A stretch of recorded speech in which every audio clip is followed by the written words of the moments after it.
بسم اللہ الرحمن الرحیم شروع کرتا ہوں اللہ کے برکت نام سے جو نہایت مہربان اور رحم کرنے والا ہے۔ آج اسلام آباد کے ریڈ زون میں وکلاء نے 26ویں آئینی ترمیم اور جوڈیشل کمیشن کے اجلاس کے خلاف احتجاج کیا۔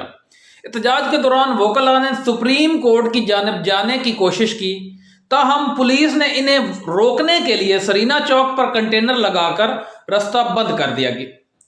اس موقع پر وکلاء نے پولیس کے درمیان جھڑپیں ہوئیں اور پولیس نے مظاہرین پر لاٹھی چارج بھی کیا۔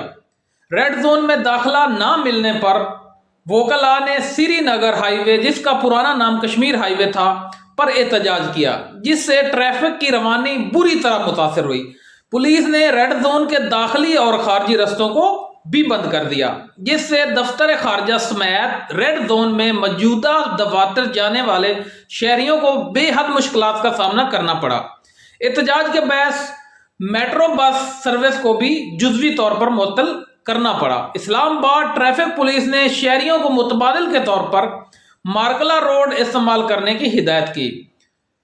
سپریم کورٹ میں ججز کی تعیناتی کے لیے جوڈیشل کمیشن کا اجلاس جاری رہا، جس کے خلاف وکلاء کی ایکشن کمیٹی احتجاج کر رہی ہے۔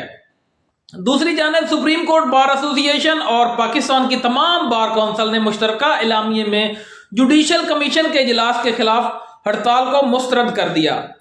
اب کراچی میں بھی وکلاء نے اسلام آباد میں ہونے والے واقعے کے خلاف احتجاج کیا۔ اس احتجاج کے دوران ایم اے جناح روڈ پر سٹی کورٹ کے سامنے ٹریفک بند کر دی، جس سے اطراف میں ٹریفک جام کی صورتحال پیدا ہوئی۔ شہریوں کو متبادل رستوں کا استعمال کرنے کی ٹریفک پولیس کی طرف سے ہدایت جاری تھی۔ عمران خان نے chief justice of Pakistan justice Yahya Afridi سے مخاطب ہوتے ہوئے کہا کہ قوم آپ کی طرف دیکھ رہی ہے اور آپ کو قانون اور انصاف کے ساتھ کھڑے ہونے کی ضرورت بھی ہے۔